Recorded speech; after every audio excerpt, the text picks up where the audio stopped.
Welcome to the Josh Bolton Show, where we dive into interesting and inspiring conversations. And now, your host, Josh Bolton. Oh, that's it, Josh. I had to accept the little pop-up box first. Yeah. And then it would allow me. Yeah. Yeah, that's the new thing. It gets people recording meetings without permission. So they're like, you're being recorded now. Like, okay, what else is new? You know, say like anything else is like they all know. So Right. So that's why I was wondering, why can't I click on these icons? I was like, that red line won't go away. oh, there's a reason why.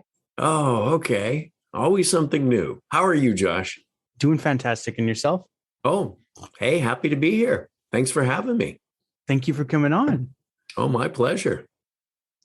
So I was reading up on you. You're a motivational speaker. You help consultants kind of thing? Yeah, well, I've been a trainer and speaker for, well, actually 20 years ago today. I gave my first presentation, day before 9/11. Who knew? Who knew? I mean, yesterday, because today is 9/11. So yeah, it was 20 years ago yesterday that I got into the business.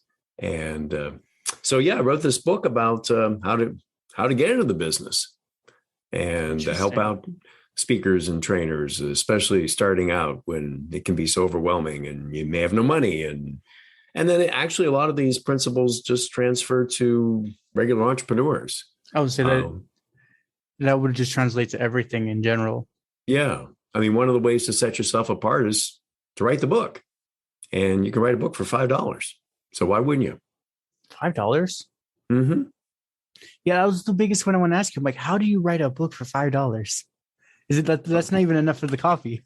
That you're drinking right now, right? I made this at home, so it's cheaper. Smart man. Well, actually, you know, it's the other thing I talk about is that, the tough part is just sitting down and you've got the pen and the paper and it's blank. And what do I say? You write a sentence and then you decide to critique it. And of course, you'll never finish a book if you keep critiquing like that. Yeah, exactly. Right. Yeah. So one of the best ways to do is take something like this, a presentation that you've given. You can upload it to a site called rev.com. Okay. And for $1.25 a minute, they'll turn it into a Word document. And out of an hour, 11,000 words, got yourself an ebook. There we go. Yeah. I mean, obviously you need to edit a little bit, but right. Hey, I'd much rather edit than write, Josh. Me too. So much easier. Especially and the only thing Grammarly. Yeah, exactly. The only thing it's missing is a cover. So that's where the $5 comes in. Oh. There's a graphic artist I use, and he creates covers that look like this for $5. That's super professional too. Yeah. Because one of my biggest pet peeves is, you can self-publish a book, but don't make it look like it's self-published. Make it look like it came from Wiley. Yeah. He'll do that for $5. And you got your ebook. Put it out there on Amazon. Are you on Kindle too? Mm-hmm. Yeah, you may sell a few copies, but that's not really the reason. This is your best marketing right here. Shows you're an expert on whatever your topic is. Sets you apart from your competitors. Interesting. Okay. You send this out instead of, some promotional material. You send them a book. I'm like, whoa, this guy's a published author. He must know what he's talking about. Yeah. And it kind of like this, where you're coming on, you're also in doing this, you prove that you're a trust authority in whatever you're doing. Right. Exactly. Oh, you know that, Josh. Yeah. I've talked to a consultant earlier on. The guy was super hardcore. He just was like, we are only talking about my book. And I'm like, okay, that's going to be hard to work with. No. I'm like, it was a light read. It was like under 90 pages. And I was like, oh, okay. But then I asked him okay, you left one major piece out of the book. What is the determining factor of a trust authority? And I'm like, I kind of put it together, but anyone else read it might never get the idea. He's like, I'm like, is it podcasting, YouTube, books? He's like, exactly. I'm like, see, I put that together through reading your book. A normal person's not going to catch that. Right. So, but yeah, that one was fun. Super serious, deep, dark, as in very serious, dry. Oh yeah, he could not take a joke. Oh geez, who wants to listen to somebody like that? it was intense. A lot of people have given me feedback. They're like, dude, that guy was like, were you intimidated? I'm like, I didn't know what to talk about. Kind of thing. And that's got to be hard for you, because I'm sure you're very conversational. You know, Oh, yeah. the podcasts I've listened to, you know, you have no problem with that. So Yeah, you had a real stick in the mud. Mm-hmm. it happens to the best of us. And entrepreneur or not, it's just, there's always those few where they're good, but they're like It's as if I was a businessman, I'd be charging him a little extra to deal with him.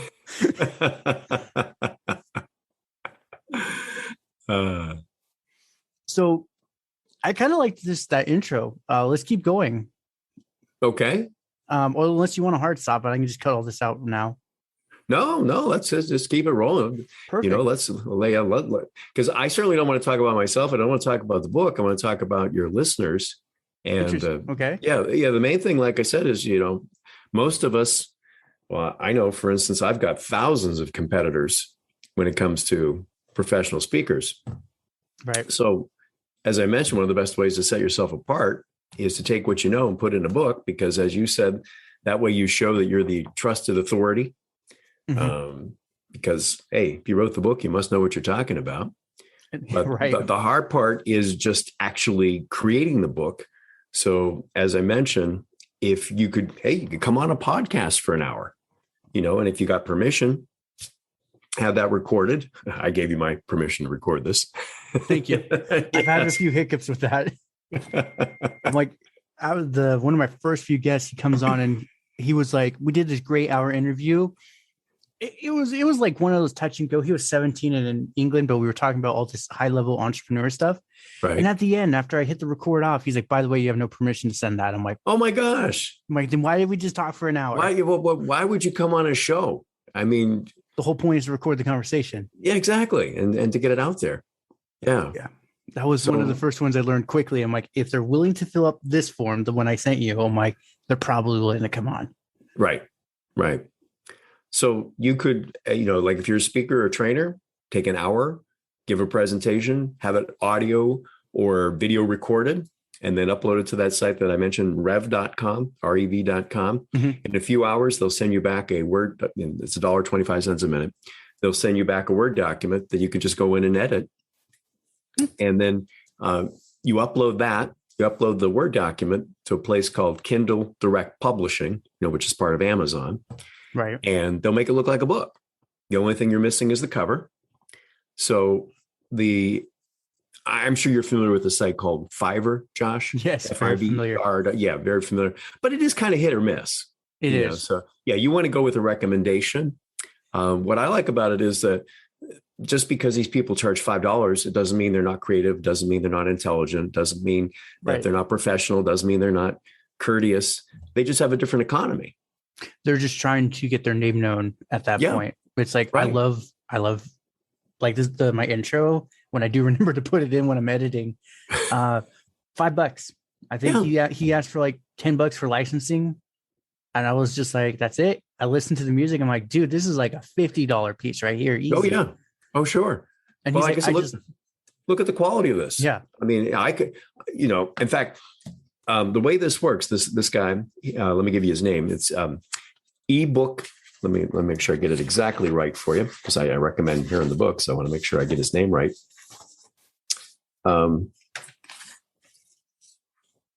His name is ebook cover _expert, ebook cover _XPER.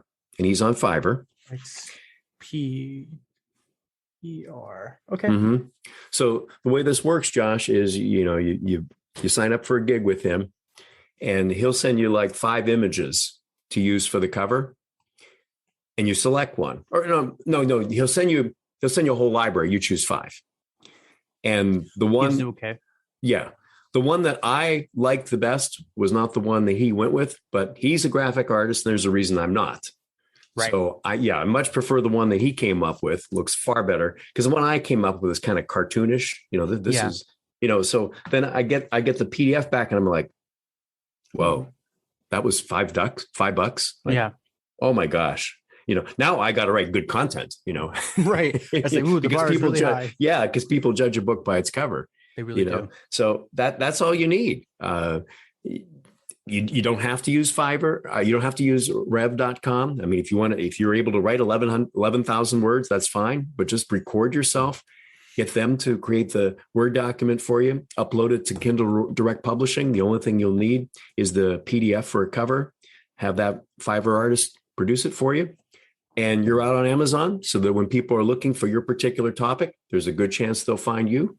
But even better, you can use this as a marketing piece. You send this out. You're the expert. You send them a book. Other people are sending them trash, some sort of flyer. Or you come across as the person who really knows what they're talking about. They not even read the book. I think 15% of books ever get cracked open. Right. Like, my gosh, you wrote the book. You got to know what you're doing. Yeah. And that's something that you can use to set yourself apart. I don't know if you can see it, if it's blurred out or not. The pile of books right here. Yes. I can see on top of your cabinet there. Uh-huh. Yes. So in that pile, it's the one guy that sent it to me. It was his trust authority. Then he has an autistic kid, his journeys with that and what he's learned.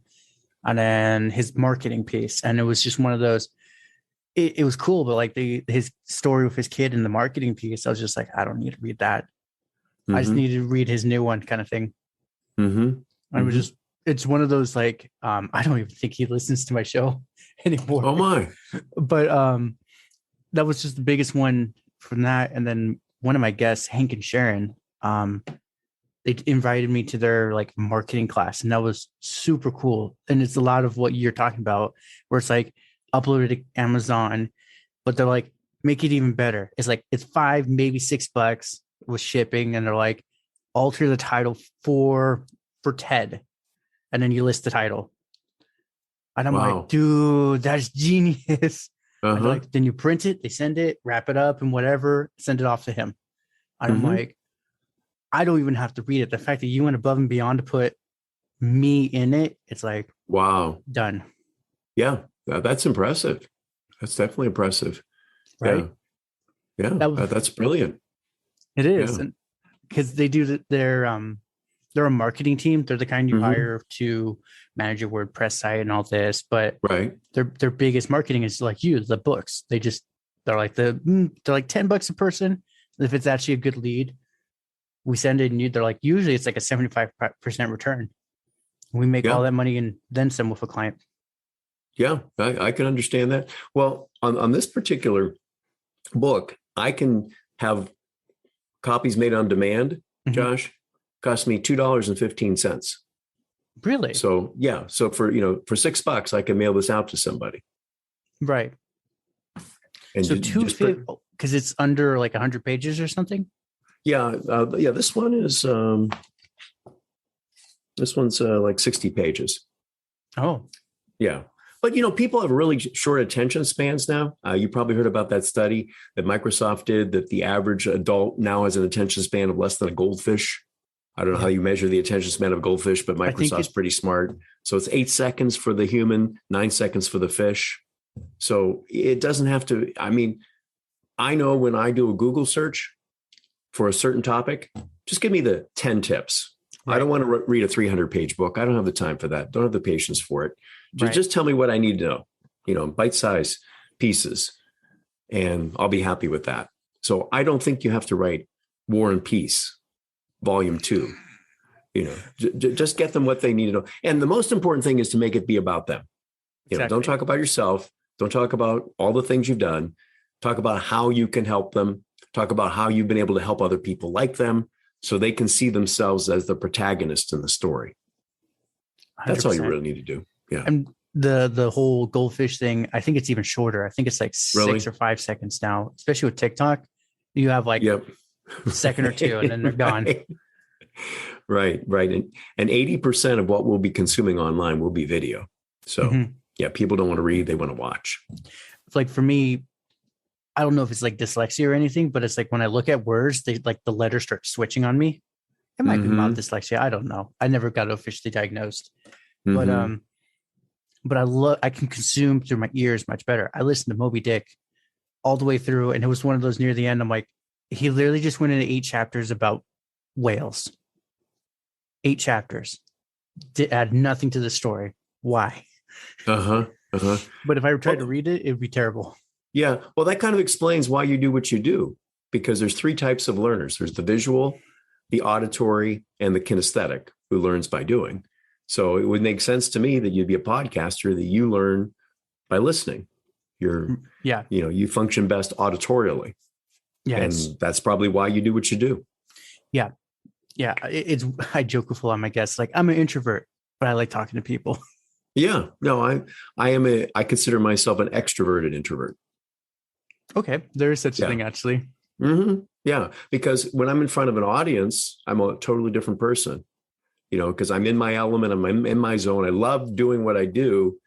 But if you were to talk to me afterwards, even like one-on-one, be like, well, isn't this guy going to say anything? He's a public speaker, really? Yeah. So I understand. Mm-hmm. Mm-hmm. Yeah, that's just the biggest one. Because like people are like, "Oh, you're a podcaster. You have to be an extrovert." I'm like, everything I do is behind a computer screen. Exactly. Yeah, you're behind a screen, behind a microphone. Yeah. Mm-hmm. So, tell me what inspired you to get into the speaking and coaching gig. Well, I did it at work, Josh. Okay. And I liked it. So I ended up doing it full time on my own initially, because it just didn't, obviously the thing to do is to find out what you love to do, so work isn't work. Right. And for me, that wasn't work. Lots of other things were work, but this definitely wasn't. And what's nice is that most people, their number one fear is what I love to do. So there's lots of opportunities to do this because so few people like doing this. Right. So that's nice, so, they'd much rather have you up in front of the room than them. Yeah. That's the biggest one I've come to realize. They're like, even if they have a brilliant story, they're like, no, I'll pay you. Yeah. You go instead. Exactly. Right. So that was it, and like I said, that started 20 years ago, day before 9/11. And it took me a while to get there. I mean, I was in my mid 40s at that point. Interesting. And finally it clicked. And so I've said to my wife, I just wish I would have figured this out earlier. She said, you weren't ready. Yeah, no, that's the biggest where one. could I be now if I had known that from the beginning? She said, it takes time. You just weren't ready yet. Well, there was one motivational speaker I was listening to, and he was saying he procrastinated for 15 years. Mm-hmm. And he said, the moment I decided and I doubled down because I knew this in my heart. He's like, suddenly there were so many opportunities and money. It was like, why didn't I do this earlier, kind of thing. Yeah. Right. But, being an introvert, like, you've got to be kidding me. Get up in front of a group of people and talk to them. How could I? It would seem to be about as ludicrous as getting on the NBA floor with Michael Jordan or LeBron James. There's the thought of, well, that's really neat that somebody can do that, but certainly I couldn't do that. It would take somebody with extreme talent to be able to do that, but that's not me. So I'm curious, then what was the thing that you realized was your unique proposition or value you could bring to? Yeah. I think it's because a lot of presenters think it's about the material, but it's not. Right. It's about a connection. Once you make a connection, and I'm not telling you anything you don't know, Josh. Once you make a connection with the audience, then everything else falls into place. Right. It's not about being the best orator. It's not about having the best content. I mean, that stuff is important. It is. But if the audience doesn't like you, if they don't connect with you, they don't relate to you, forget it. Sure, that is the biggest one I've come to realize is like, you could give them the whole roadmap of life, but if they don't like you, they're going to just be like, piss off. Right. And they won't even know why they're not listening, but there's something about that guy I just don't like. Mm-hmm. And then you wasted your time and wasted their time. Yeah. That's the beauty of podcasting. And it's still relatively young too, is that maybe the way I said it or the way I presented it is not enough, but I don't know, Joe Bob's whatever podcast, the way he just drew out the extra R, and they're like, I totally get this. Yeah. And it's like, I don't get it, but okay. At least you learned. Right. Because there's nothing new under the sun. It's just the way, just the way we position it. And somehow we can connect with people so that they get it. I mean, the best thing about what I do and I'm sure you can relate to this, is when you see those light bulbs going off and Oh, yeah. it's making a difference and people finally go, it's sunk in. That's the biggest one. That's why you do what you do. Yeah. Oh yeah. I used to teach martial arts, and that was the reason. Like, I would always show up. It was like I was getting paid pennies a lesson. It was that moment when it was the light bulb and everything clicked. And like, we've been working on it for like 2 months. It's like, yes, finally you got it. We've been saying the same thing over and over again. Right. And they were just overjoyed, and then you felt great. Or it was like like I used to help out with group classes. So I would help someone, like, through time, they eventually come back and show them the same thing I showed him. And they're like, Sensei, it was the best thing ever. I'm like, okay, fine. Good. You learned it. But you had to set that foundation, like my wife said, you had to set the foundation before you could do this. Right. You just weren't ready yet. And that was the biggest one for me, was just watching that. And the biggest one, everyone says it, but until you're doing it, you realize it's very true, is you have to teach to truly master everything. It's like you have to consume it, understand it, write it, I think. And then it's like, you have to actually teach it. And then you truly are like, you have mastered what you are doing. And that was one when I was finally teaching martial arts. I was like, oh, wow. Like, my whole comprehension now has just gone way above everyone, because now I have to think on their level, but also my level. So, yeah, I mean, you anticipate the questions that they're going to have, so you have to know that you have the answers. And I actually rejoiced when they actually they asked a question in a way I didn't know, because I was like, they would always, oh, sorry, Sensei. I'm like, no, that's good. And I'm like, I'm gonna look like an idiot. Hang on, give me a second to think, kind of thing. And that's where I would always challenge my students to be like, okay, ludicrous. I'm like, obvious, we're not going to talk about a unicorn attacking a narwhal. That's just dumb, because the narwhal is a unicorn anyway. So ask me a good question that I can't understand. Because I used to teach kids, and that was the biggest one. They're like, is a narwhal a unicorn? I'm like, no, it's a seahorse with a horn. Okay.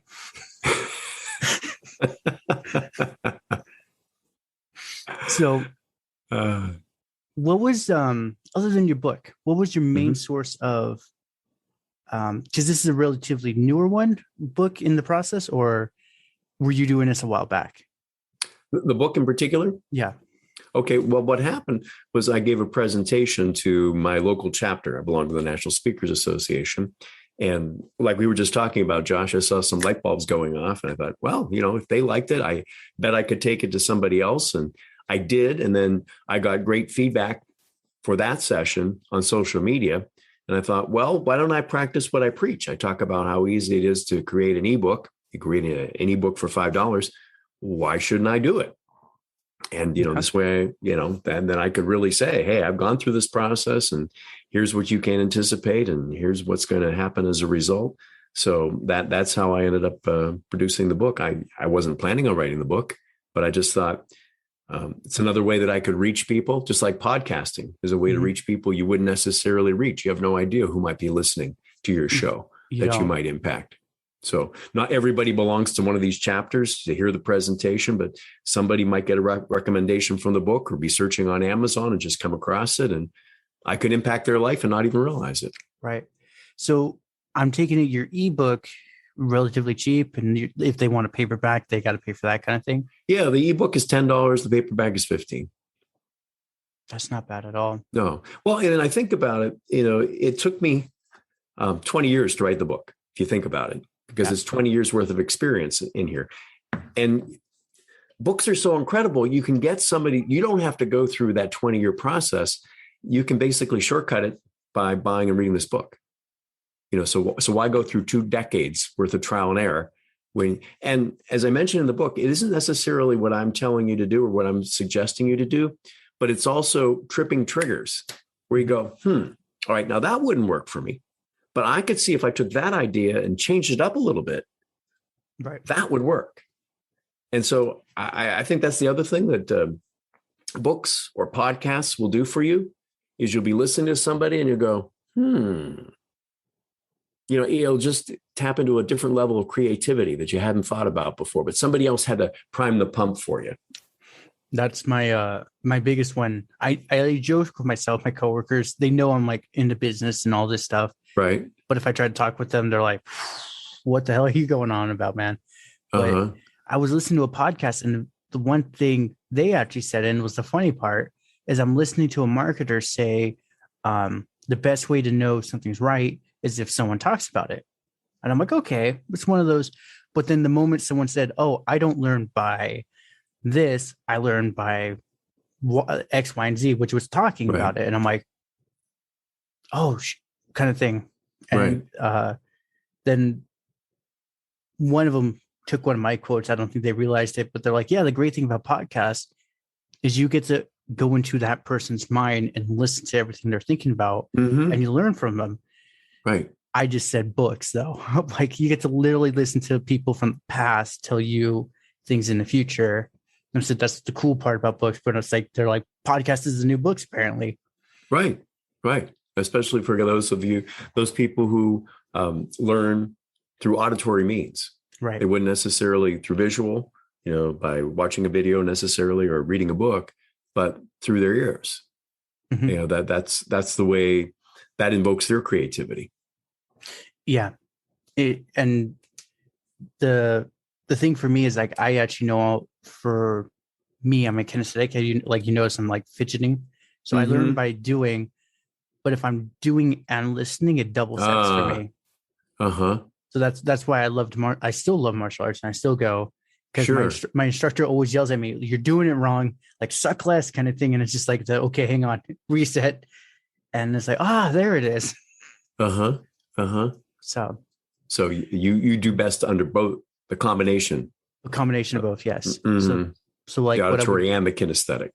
Okay. So like for me, if I want to actually learn something, I'll put an audiobook on, buy whatever it is, and then go for a walk. Just wherever, because I'm doing something. Because you're doing something. Yeah, that's great advice. And of course, a lot of people do that when they're listening to podcasts. Yeah. Most for walks going to the gym, just whatever. And yeah, I mean, that's like I'm a runner. I've run over 40,000 miles. Nice. And well, I've just been very fortunate, but that's where I do my best thinking. And I'm not even consciously thinking about something. I'll just be out there, and all of a sudden, okay, when you get back, you need to do this, this, and this. And I wouldn't have thought about it otherwise if I just start my day and just started doing things.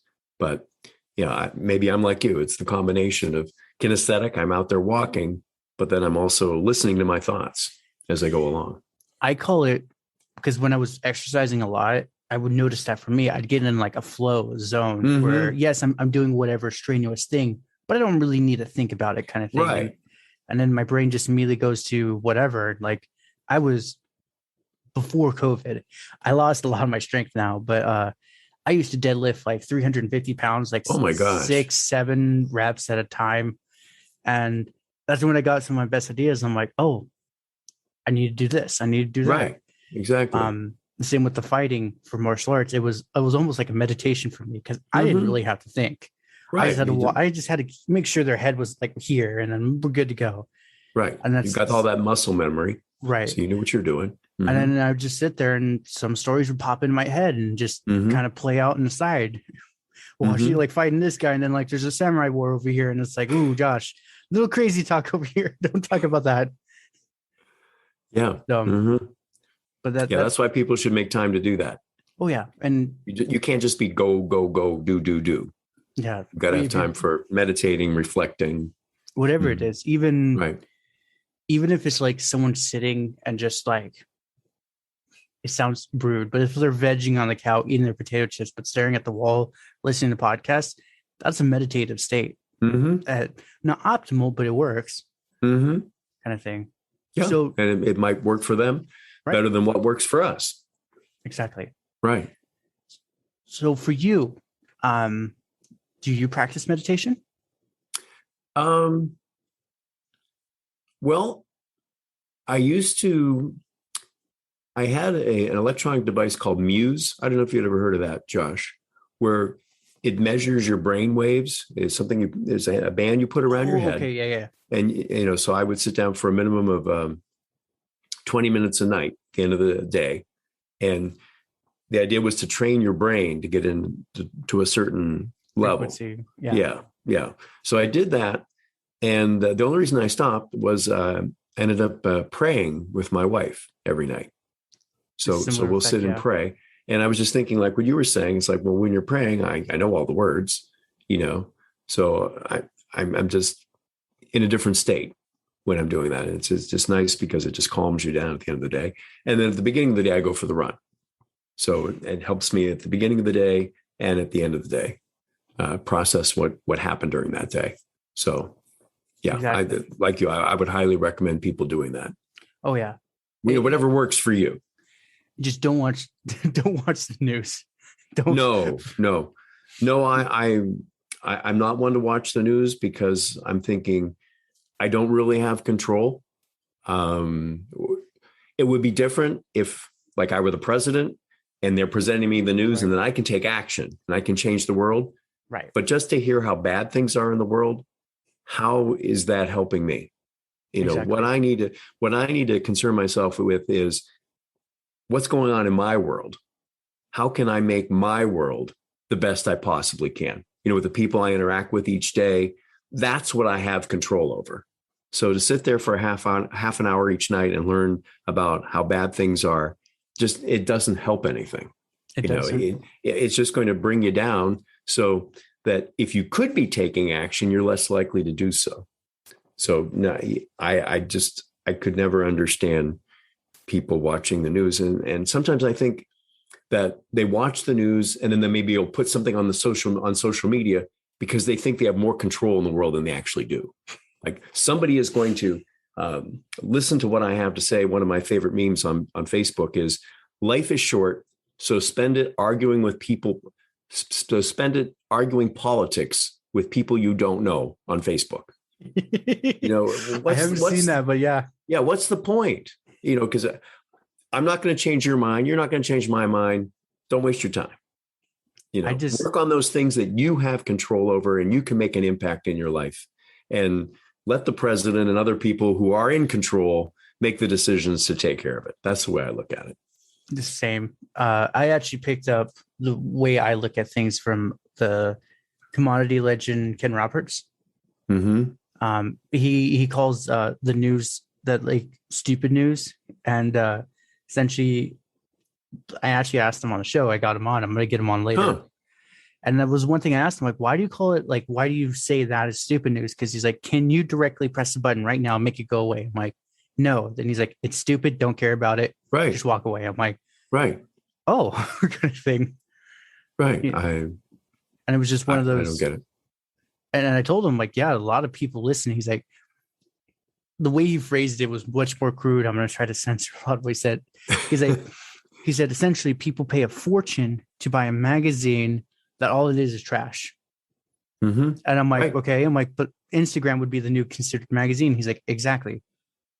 Don't waste your time. He's like, time is money in a sense. And if you waste it, you're wasting resources. And I'm like, oh, okay. So Mike, I told him certain things and he's just like, can you change it? I'm like, no. He's like, then get rid of it. I'm like, okay, sir. Okay. Mm-hmm. Mm-hmm. Well, here's another piece of advice that has really helped me. Mm-hmm. I got this I was listening to Brian Tracy presentation, if you're familiar with Brian Tracy. No, but I'll look him up. Yeah. So it was interesting. He said, start each day by writing down your 10 goals, the 10 goals you're looking to accomplish in your life. And well, that was kind of heady, but I thought, okay, I'm going to give that a try. So each day I rewrite the 10 goals that I have for myself. And nothing really changed over like a month or so.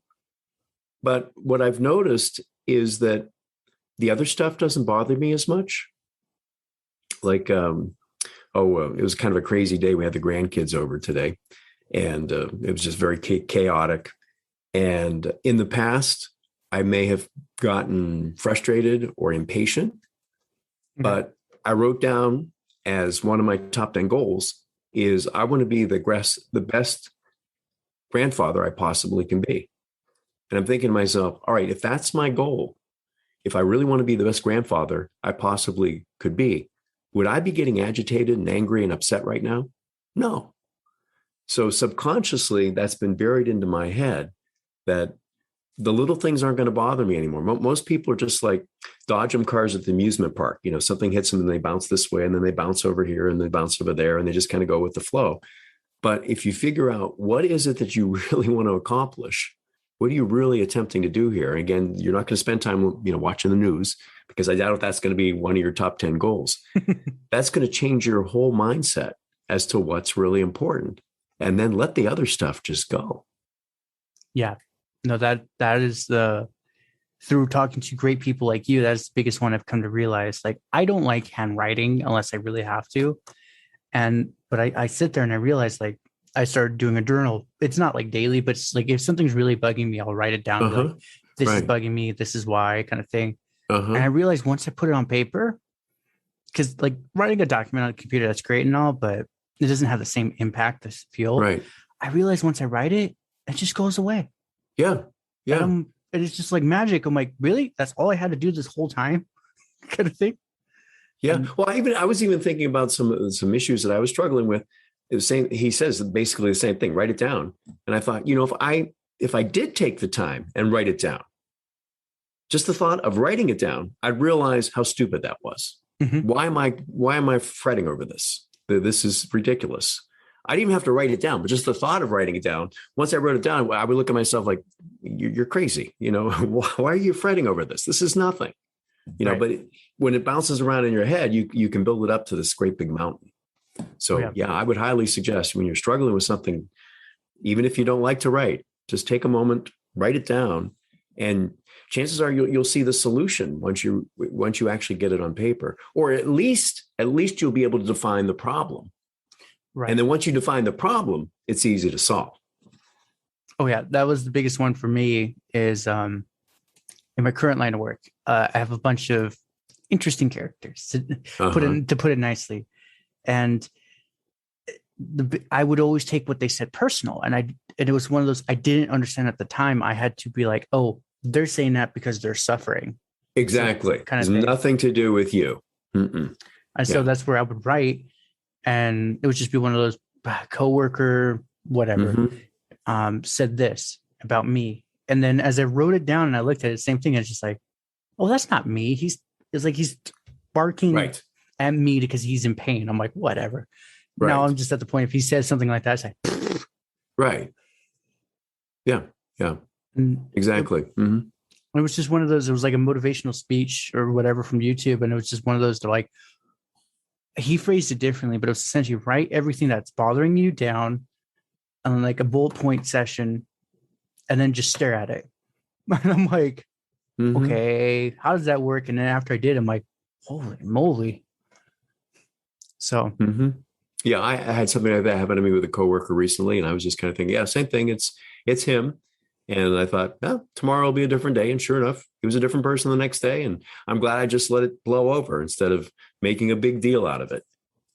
I'm sure he just wanted to move on. And so, because you have to be careful when you say things, because it's like squeezing toothpaste out of a tube. You can't ever take it back. Right. So you may say something really harmful because you feel badly because that person hurt you. Sometimes it's better just to suck it up, realize it was his problem, let it go. In fact, I was reading an article about Justice Ruth Ginsburg, the Supreme Court justice who just passed away. And she said she got some great marital advice when she was first married from a mentor of hers. And the advice he gave her was, be a little deaf. Don't, your husband says something, just let it blow over. Don't make a big deal out of it. Let it pass. In fact, I heard some great marital advice. There was a marriage counselor talking about this. Well, first of all, when people go to marriage counselors, the reason they go is because they want the counselor to prove their spouse is wrong. Right. They don't really go to have the marriage fixed. They're looking for an ally, So the best advice he said he could give to a married couple was be kind. Oh, yeah. Just be kind. Be kind to each other. Don't say hurtful things. You don't always have to speak your mind. Sometimes just let it go and you'll be glad you did. Absolutely. That's actually one of my instructors at the studio before she retired completely from everything. She's alive, just not retired. Just retired. Yeah. But her father was married for 65 years. And we all would ask him, like, what's the secret? How did you go 65 years? Kind of thing. And someone said like a sentence or two or let kind of thing, like just summarize in a sentence or two. And he's like, lower your standards. We all just like stood dumbfounded. And the wife's just knitting away, didn't even like flinch. And then we finally got him to clarify. He's like, lower your standards in that. Do not expect perfection. Kind of thing. Right. Yeah, I heard. I don't know whether it was John Maxwell or one of those. Who used to be a pastor, inspirational speakers. He was saying that the first time his wife did something that he wasn't expecting, it's like, well, what's this? Because he's expecting perfection from her. Right. When she didn't deliver perfection, it's like, well, this is disappointing.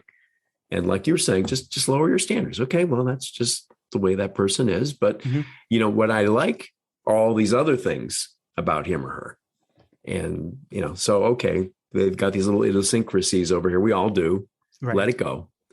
For instance, I've been married 38 years now. And one thing I know about my wife, when she gets angry, she gets really angry, really, really upset. Okay. But I much prefer that, Josh, as opposed to somebody who becomes passive aggressive and they just don't say anything. And then finally, one day they'll blow up and they'll say, well, 3 weeks ago, you did this. 3 months ago, you did this. 30 years ago, you did this. Well, there's nothing I can do about it then. I'd much rather deal with it in the moment, let the thunderstorm pass, the sky's clear, the sun comes back out, and we move on. So I much prefer that than if she would just keep it inside and then one day just explode. And there's no way I could answer that. So I've just learned. I mean, I don't want it either way, but it's going to happen. Right. And I'd much rather deal with a thunderstorm than deal with the alternatives. Right. A thunderstorm versus an earthquake. Exactly. That's a good way to put it. Yeah. The occasional thunderstorm over. Yeah. Mm-hmm. So the one thing I've come to realize, and it just applies to everything, entrepreneurship, but also relationship, is communication is key. Oh, yes, definitely. Definitely. Oh, yeah. And it's you can't over communicate. Yeah. Mm-hmm. I agree with that. Yeah. If anything, you would have trouble from the opposite side. Mm-hmm. Right. Especially if you're keeping secrets, they're going to be like, well, exactly. Right. Mm-hmm. But, or, again, things are going to come to a head, and then you're going to have a whole litany of ills that, you could have dealt with at the time, but now it's too late. Mm-hmm. Yeah. So deal with it in the moment and then move on. Yeah. Maybe have a short memory. That would be good too. Actually, there's the ADHD in the moment. Then you're good to go. I mean, I don't know what this has to do with our topic, but I'm having a lot of fun. So hopefully this is beneficial. Yeah, this is beneficial for somebody. Someone somewhere needs to hear us today. So tell me more about, so we don't keep going down a rabbit hole. Tell me more on the stuff you do in current line of work kind of thing. Okay. Well, when I get back to the topics that I talk about in the book here, if you can't write a book or even an ebook, what I suggest is to write an article. And again, people have very short attention spans. One of the best ways to do this is if you go on LinkedIn. Everybody's on LinkedIn, although some people put their resume up there and never go back. But if you go to LinkedIn on the homepage, right in the center top, Josh, there's a button that says write an article. You click on that, a template will pop up. Okay. In that template, there's a space for an image.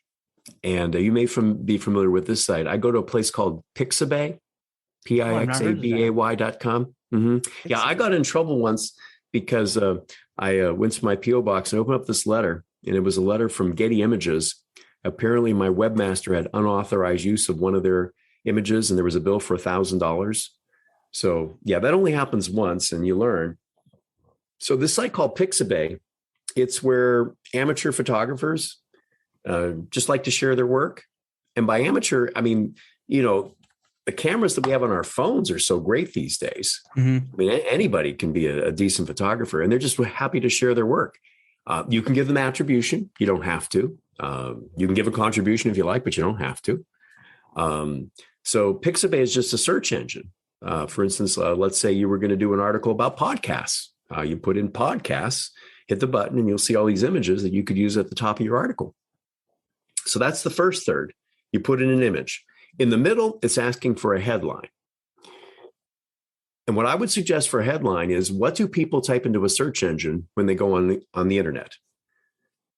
Whatever your topic is. Again, we're talking about how you want to position yourself as the authority on whatever it is that you do. So what might be a typical question that they would type into Google? You make that the title. So that's the second part of the template. The third part of the template is the body copy. And we talked about people's short attention span. So either type into the template or copy and paste from a Microsoft Word document, 500 words or less. When you're done with that, in the upper right corner, there's a blue button that says publish. You hit that, and that article will go out to all your connections on LinkedIn. Now, I happen to be very particular with the friends I have on Facebook, because sometimes I get friend requests from half-naked females, and I figure that's not good to go there. No, it's not. But yeah, I'll take your word for it, Josh. But on LinkedIn, it's just business. So if you'd like to be my connection on LinkedIn, I'm happy to accept that, because I never know when I could help you or you could help me. Right. So I have over 1,300 connections on LinkedIn. I've never done anything to promote myself. So when you hit that button that says publish, your article is going to go out to all these people. Again, what you're trying to do is position yourself as the authority on your topic. Even better, you can take the link to that article and use it on all of your other social media sites, on Instagram, Facebook, wherever you post your information. And what's nice is when it appears on Facebook, you see the little image there and the headline, and then it says LinkedIn.com. So it doesn't say Ted Janusz or Josh Bolton, although it'd be more credible if it said Josh Bolton. It says LinkedIn.com. Like, whoa, this is a site with authority. So that's a great way to position yourself as an expert as well, because 90% of people looking for a local business start with an internet search. And so what Google is going to do is they're not going to pull back ads. They're going to pull back what they consider credible information. LinkedIn is a great place for credible information. They may pull back your article as the response to that question that somebody typed into Google. And Guy Kawasaki said, you want to provide 99% content, 1% promotion. You don't want to advertise. You don't want to promote yourself, but you want to give good, credible information. And then, of course, they're going to go, well, who is this authority? Mm-hmm. Then they're more likely to call you. So, it's called content marketing. It's a great way to position yourself, give people information, and then they'll want to do business with you. So if you can't write an ebook, can't write a book, at least write an article on LinkedIn. It's free. It's easy. It's fast. I don't see why everybody wouldn't do this, Josh. Right. So that's a great way to get started. And I'm actually on your LinkedIn profile, but it looks like all your connections are full. So that's where I'm just sending you a message so you can add me later. Okay. All right. That's fine. And another thing that I've done in our business, there's something called you can create a one sheet. I don't know if you're familiar with one sheets, but basically it talks about how great you are. Nobody cares. No one does. Nobody cares. The only thing they care about is what can you do for me? So I don't send out one sheets. And in fact, what I've done instead is I send out postcards. And but I don't make the postcard be about me, because nobody cares about me. If it looks like an ad, we'll pitch it. Right. But if you address an issue that they're having, then they're more likely to keep it, pass it around the office, hold on to it. So the average person gets sends and receives 115 emails a day. Mm-hmm. So the chances of you sending an email, having it stand out, pretty slim. For another speaker, he had me cold calling a list of associations I kept track one day, Josh. Mhm. I made 49 calls. I talked to a machine 45 times. 4 times I talked to a human, they told me to go to hell. And I thought, there's got to be a better way. So with a postcard, especially if it looks like it's coming from a friend, one of the things I recommend is don't put a mailing label on there, handwrite the address. You know, they're going to go, do I know this person? You know, you want to break through, you want to look different than what other people are doing. So the postcards have worked really well for me. In the book, I talk about another Fiverr artist I use to create my postcards. It's his name. He's a guy from India. His handle on Fiverr is Balubfa, Balubafa, and then the number 12, Balubfa 12. Okay. And whenever I get a PDF from him, Josh, it's like opening up a Christmas present. It's like, this is so cool. So that's what I do. You know, very inexpensive, you know, less than $1 a piece. Nobody else is doing it. I read this book called What They Didn't Teach You at Harvard Business School. And in the book, the author, Mark McCormick, said, figure out what everybody else in your industry is doing. And if you want to be successful, do just the opposite. Yeah. So I send out postcards and everybody else is emailing or calling and, you know, leaving messages. Do something different to stand out. And that's actually the biggest one, that marketing class. They were saying the book, because no one really does it because it's money and they're not guaranteed anything. But they said postcards, and that's how I actually just pulled that up. I was like, oh, do I still have that website? It's they recommended Mailbox Power. Huh. Unlimited personalized postcards for $9 a month. They automatically like write everything for you and send it. And I was just like, oh, postcard power. Mailbox Power. Mailbox Power. Mailboxpower.com. Yes. Okay. Hey, I'm glad I came on the show. I learned something. We all learned something. We can go home now. I'm going to check that out. Yeah. So that's, you know, because you want something again. I challenge you. I don't think you could send a postcard, especially if you make it be about them. The people aren't going to spend 3 to 5 seconds with it before they pitch it.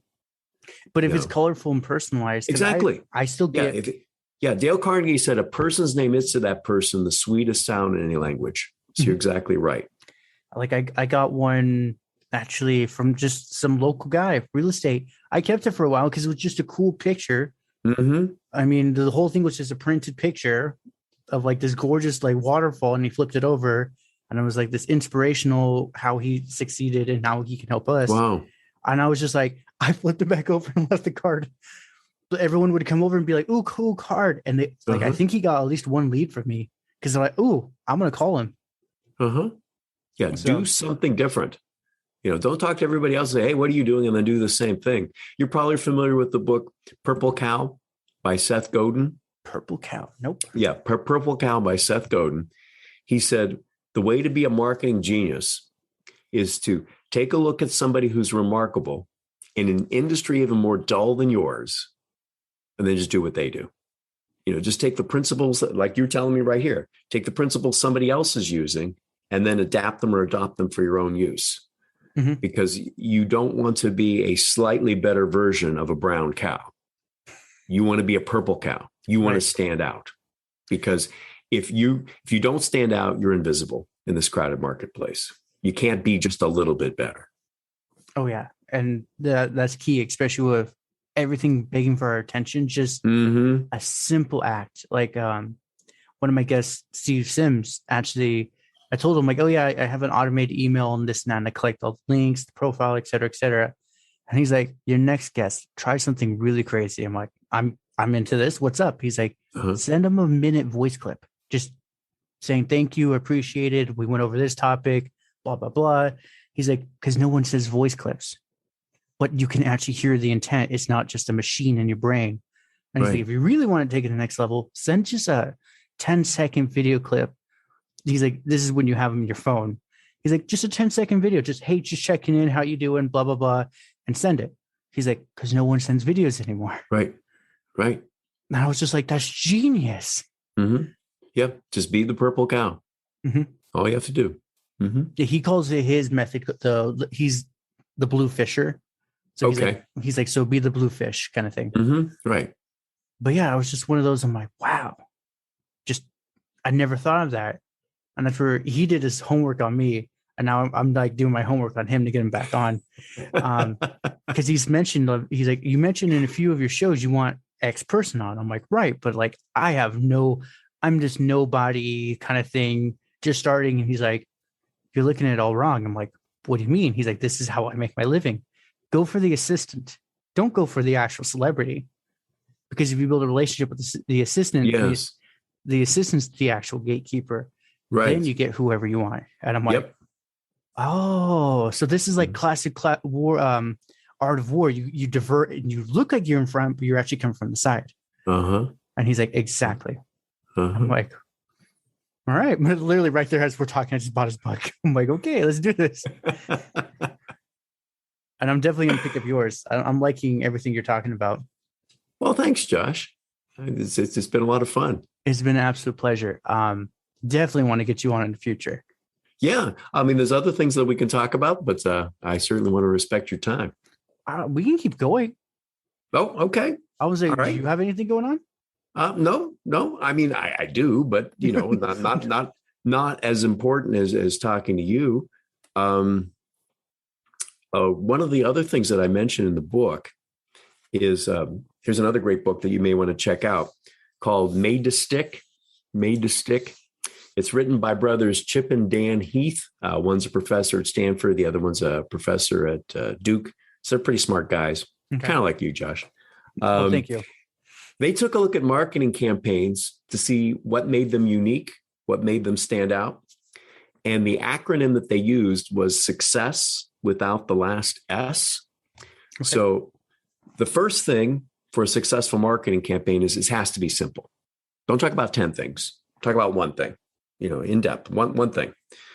The U stands for do something unexpected, like you were talking about, sending audio clips, video clips, do something unexpected. Now, if you're selling industrial screws, this can be a challenge, but do something unexpected. It's like, why do we like jokes? Because the story's going like this, and all of a sudden the punchline takes us off to the side and we go, ha, ha, ha, ha. But if you take a look at the YouTube videos, the business YouTube videos that went viral, like, I don't know if you ever checked out Dollar Shave Club. Did you ever see that video? Those are crazy videos. Yeah. Well, did you know that guy sold the company that he started from one YouTube video? It was really an ad. All right. But he didn't have to pay for it. So one YouTube video, he created this company called Dollar Shave Club. He sold it to Unilever for $1 billion off the strength of one unexpected YouTube video. So do something unexpected. The C stands for concrete. Make it very easy for people to grasp the concept, because a confused mind never buys, a confused mind never learns. The next C stands for credible. Why should I listen to you? What makes you the trusted authority? You wrote the book. Okay, so I got to listen to you. It seems like you know what you're talking about. So that's SUCC. But the last two I think are most important. The E stands for emotional. Americans spend billions of dollars each year going to the movies, going to sporting events. Nobody has ever spent a dime to see a PowerPoint presentation. And you know what the difference is, Josh? They want to get emotionally involved. They want to boo. They want to scream. They want to yell. They want to cheer. They may even pay good money to see their football team lose. They want to cry. People want to get emotionally involved. And the final letter is S. Tell a story. Dale Carnegie, who I mentioned earlier, he said a good 30-minute presentation is 15 2-minute stories woven together. So I think those last two components are most important. In your marketing message, tell an emotional story. You were talking about the guest who had the autistic son, but it's keep it simple, do something unexpected, make it very concrete, show how you're credible, and tell an emotional story, and you'll have a successful marketing message. And I thought that was brilliant advice. That is brilliant. If you think about the marketing campaigns that have worked well, you can see how they've used one or more of these concepts to make it so successful. They used a lot of them, actually. I'm just thinking of like stuff like some brands potentially using controversy because it gets them emotional. The emotional involved, right. Mm-hmm. And that's where in the short term, yes, it's bad PR, but it can be eventually fixed down the road kind of thing. Mm-hmm. But you it was, have to stand out. You have to be noticed. You have to be that purple cow. You got to do something. You got to take a chance. You can't do the same old, same old. Mm-hmm. Right. And that was, what was it? Me and my buddy, when Gillette decided to do its toxic masculinity commercial. And it was one of those, I told my buddy, I'm like, the exact people they're targeting are they're targeting as a bad are the ones that buy. I'm like, why would they do that? And he's like, well, think about it. It's been years afterwards. We're still talking about Gillette. Mm-hmm. And he's like, I'm like, oh yeah. Right. Short term, it sucked for them, but it's one of those long terms. It's stuck in our head. It's not going anywhere now. Right. Yeah. Because it's an emotional story. Mm-hmm. Right. And it was just, and he's not even a marketing guy. He's like, dude, basics. Like, it was emotional. We're all scarred from it. He's like, we just don't know what to do with it. So we keep talking about it. Right. Mm-hmm. And I was just like, wow. Huh. Yeah. Yeah. That's why it works. Mm-hmm. So what else do you want to talk about? So we don't go off on a detent. Well, okay. Let me open my book here and see what else. When all else fails, open up the book here and see what might be beneficial. Well, we talked about videos. I think that's especially important, like for speakers and trainers, because people want to see exactly what they're going to be buying from you. Mm-hmm. So it's very important to have a video. Also in the book, I talk about writing titles that sell. So there was a publisher back in the 1920s who would take out ads in newspapers and magazines, because of course there was no Google or Facebook back then. And you could buy 20 of his little books for $1. They'd be sent out to you. And he noticed, Josh, that simply by changing the title of the book, he could change the number of copies sold by a factor of 10, 100, even several thousands. So what do you think is the best-selling title you could give a book? What would be the first two words in the best-selling title, according to his research? No clue. How to? Even back then. Yeah, even back then. Well, if you think about it, why is YouTube the second largest search engine in the world? How to do something. Yeah, we want to learn how to. It's like my key fob for my car stopped working. Where's the first place I go? YouTube. I found a video that showed me how I could change the battery in my key fob. I didn't even know there was a battery in my key fob. I thought I'd buy a new key fob. So yeah, we want to know how to. In fact, that's why I wrote this book, because I wanted to show you how to. How could you stand out? Nobody cares about my opinion about anything, like about world events or anything like that. They don't care. But if you show me how to, you make it be about me, then I'm going to pay attention. So that's the reason I wrote this book. And so how to, that's a great way to start a title if you want a best-selling book, is how to do something, learn from other people's mistakes. Interesting. Yeah. Take a shortcut. I want to say that is a definite shortcut. Like I've seen it on Google Trends, like how to is like the highest word phrase combined, beating all other like interesting niches within the internet. That was always one of them. I'm like, it's such a simple combination, but there's so many things you can do with it. Right. And here's another great concept I'd like to share with you. It's the concept of chunking. Okay. So I'm going to ask you to do a little audience participation with me here, Josh. Perfect. If you would please write down a random 9-digit number. Any 9 numbers will do, as long as they're not sequential. Just jot down 9 numbers, and I invite your listeners to do the same thing. If they're not driving, if they can do it please safely. Don't do it while driving. Yeah, do not do that. Okay. So make sure you're safe. But if you would please just write down 9 digits. Any 9 numbers are fine. Got the 9 numbers now, Josh? Yes. Okay. So if I were to see you next week, first of all, I thank you for being a guest on your show. It was definitely an honor to be here. But then I would secondly ask you, could you remember those 9 digits, those 9 numbers that you wrote down? God, no. Oh, you would be able to. You're underestimating yourself. Now, I couldn't, but you could. But for the rest of us mere mortals, here's a little trick for you. After the 3rd digit and the 5th digit, after the 3rd number and the 5th number, put in a dash, put in a hyphen. What does that look like now? What is that? That's exactly what I did, because I'm like, I can't tell where I'm at anywhere. So I put a dash in. Yeah. What does that look like? 3 now. A social security number. Yeah, right? it does. Yeah, or a phone number. See, what we've done is we've taken 9 pieces of information. We've chunked it down to just 3. As we said earlier, a confused mind never learns, a confused mind never buys. So when you're presenting information, chunk it. All right. Because we talked about those short attention spans. That's why, for instance, there are the 7 habits of highly effective people, not some of the habits of highly effective people. 7. Chunk your information. So whenever you're presenting a concept, put it into bite-sized pieces that people can comprehend and retain. Always chunk your information. The 5 keys, the 4 tips. When I see like I said earlier, what I'm looking for now are what are called listicles. Don't give me 300 words. I don't want a complete diagnosis of the problem. Just tell me what I need to know. Just break it down nice and simple for me. So when you're presenting information, always chunk your information so people can remember it. That's interesting. I listened to see, my brain's going really fast. I'm trying to comprehend what I'm saying. I listened to a blogger, and that's the biggest one that he was saying. And he's like, you don't need to be fancy. He's like, actually, you would be destroying a lot of your potential customers that would be reading. He's like, make it about a junior high level read. Yep. He's like, basics, try not to use too many adjectives, kind of thing. No. But he's like, lists. He's like, it's amazing. It could be about anything. People eat it up. And I'm like, really? Yeah. So he, like, in the show notes, he listed a few of his and said, just look at this. He's like, I get hundreds of thousands of clicks.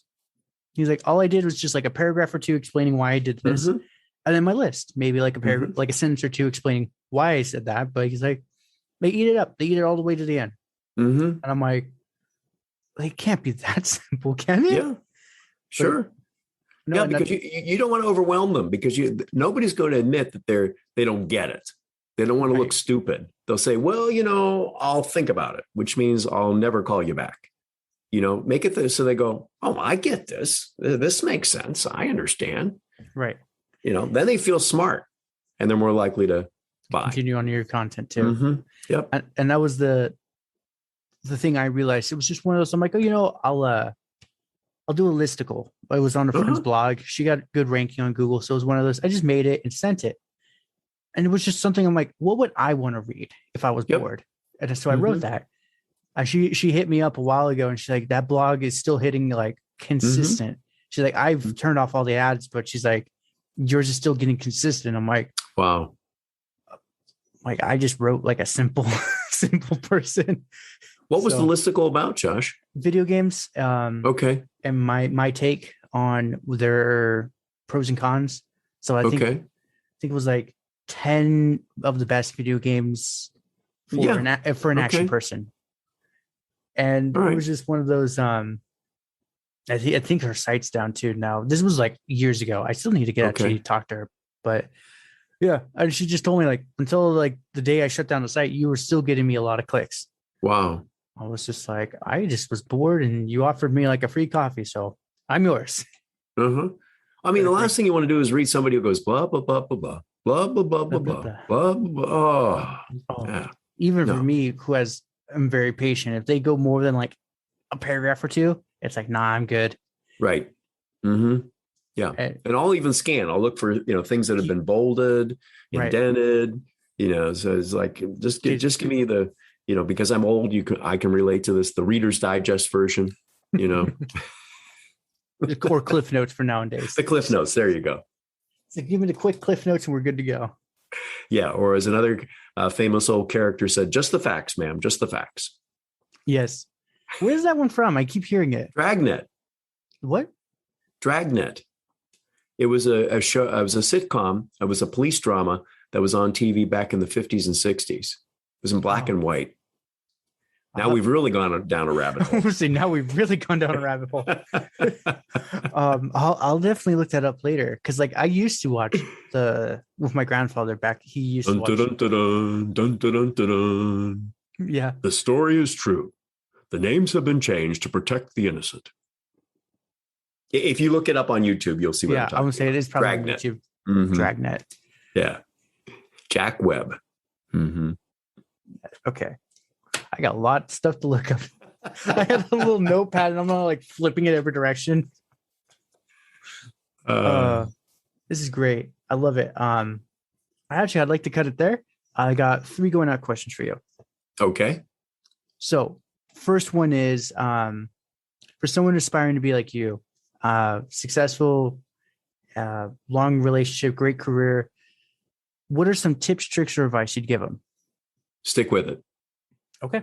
Stick with it. In my business, I saw this quote that says, it takes 10 to 17 years to hit your stride. There's a famous person who belongs to our association said, he came across speakers who didn't make it. It wasn't because they weren't talented. It wasn't because they didn't have a message. It's just they didn't stay with it long enough. The second thing is, and I'm sure this is true in many businesses, it's a relationship business.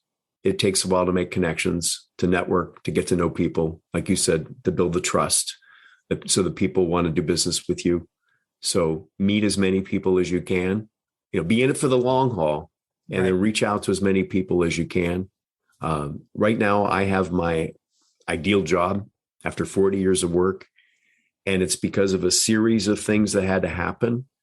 Like, for instance, I have this designation called the Certified Speaking Professional. When you get that, you get invited to a special conference. And I went one year and nothing happened, but I said, you got to do these things more than once.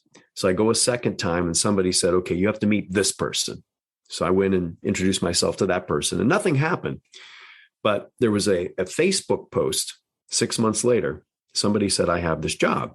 And I applied, I responded in the comments, nothing happened. But then this person that I had met 6 months earlier recommended me. And the person who put the post up was his friend. She called me, I got the job. No way. Yeah, it takes time and it takes relationships. Yeah. Sorry, I'm just transferring all the notes over. It's okay. That's the biggest one I noticed. I was chuckling to myself when you mentioned a while ago when you were back in the day where you were like cold calling people. That was me. Trying to sell martial arts. Oh my gosh. You can relate to thousands of phone. Well, at least back then, Josh, 25 years ago, people would answer the phone. Yeah. But now, like on my smartphone, if I don't recognize a number, I don't answer it. I have mine set now to screen them because it's just like, if I can get the transcript while it's still ringing, but oh yeah, I like that person. Mm-hmm. But yeah, even back then, I'm dating myself. This is the last year when yellow books were still published and sent out. Oh my. So my instructor just came in with a massive yellow book and just dropped in and said, all right, alphabetical. I expect 1,000 calls by the end of the day. Oh my gosh. And I'm like, okay, sir. Oh, I feel for you, Josh. I'd rather work on the engine of my car, and I have absolutely no mechanic. I had a mechanical bypass when I was very young. I'd much rather do that than cold call because I've done thousands of them. Never, ever again. Never. Yeah, that was one. It's just a waste of time. It really is. It's like, because I don't understand. It's like I give a presentation, I get a standing ovation. That's my job. Okay. Right. Somebody like you were handed this job. You're supposed to call people and they're telling you to go to hell. Like, how did I become this evil person within a matter of a few minutes? Right. And it was funny back then. What I would do, because I didn't like calling. So I made a very professional, I didn't realize I was copywriting back then. Very professional copy under a page. So it was like under 160 characters. Explain my unique thing. And I would personally text people in the phone book and be like, hi, my name's Josh. You don't really know me, but I do martial arts. I'm reaching out kind of thing. We're having a special, blah, blah, blah. If you didn't, a lot of them would just that's how I got a lot of my stuff because no one was doing that. It was just, my instructor yelled at me. He's like, you're supposed to cold call. I'm like, I got like 20 leads in one day. This works so much better. Yeah. That's why I sent out postcards. It works so much better. Right. But yeah, that was the biggest one. But now my instructor does that because he saw the results I got and he's like, all right. He's like, so he bought his own cell phone and he did the template and all that. But I was like, dude, this is great. All I do is copy, paste, change the name and we're good to go. Because nobody else is doing it. Exactly. But so the second thing is, so where can everyone contact you? Oh, well, that's really easy. It's TED, TED, at Janus, Janus, like the fund, like the God, wish I was like the God, presentations.com. So Ted at, all one word, januspresentations.com. And then januspresentations.com, which is also your website if they want to check you out. Yes, www.januspresentations.com is my website. Yes. Perfect. I forgot the third one, so we're just going to the last one. Oh, okay. I'm off the hook. There we go.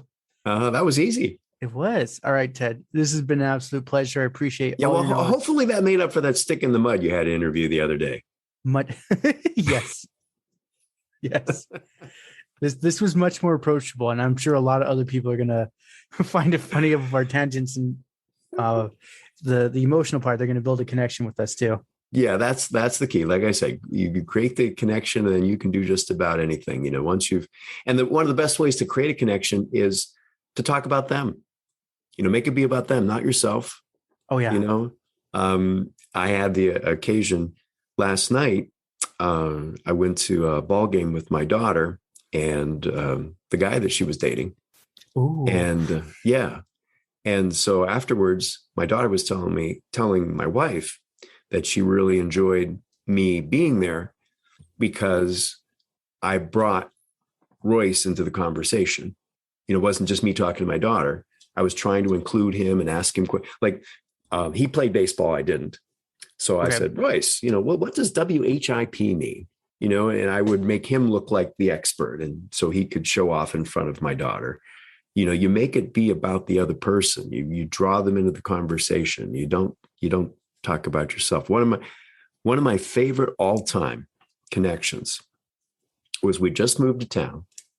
Mm-hmm. So I'm brand new in this community. It was a brand new high school also. And to try and get involved, because I have a face for radio. Me too. I volunteered, Josh, to be the PA announcer for the football games. Okay, so that was going to be my new role in my new community. So anyway, I'm walking down the hallway of this new school, and all of a sudden, I hear this voice behind me yell out, Ted Janusz, voice of the Hilliard Derby Panthers. How in the heck are you? I'm thinking to myself, who knows me in this community? I just moved here.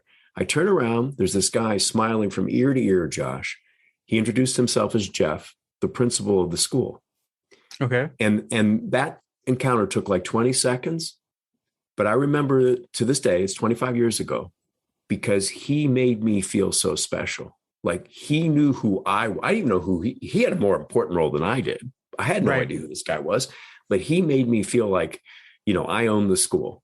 You know, he made the conversation be about me, and I'll never, you know, like it's 20 seconds out of my life, but that had such an impact because he made me feel important.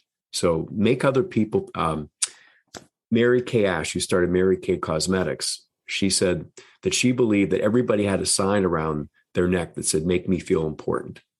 So you make the other person feel important and you'll be fine. You'll be absolutely fine. That's the key. Make a connection, make the other person feel important, make it be about them and not you. Right. Yeah, that was the biggest one. I keep going back to martial arts, but that was 14 years of my life. That was the biggest tip my instructor would say. He's like, it's not about you. You could be the freaking baddest martial arts. Like no one can beat you. If you can't make them feel good, he's like, they're not going to continue paying. And I was just like, that was one of those. Then he mentioned, he's like, have you noticed that, understand there's ebbs and flows with me. I'm very funny. I make you laugh kind of thing.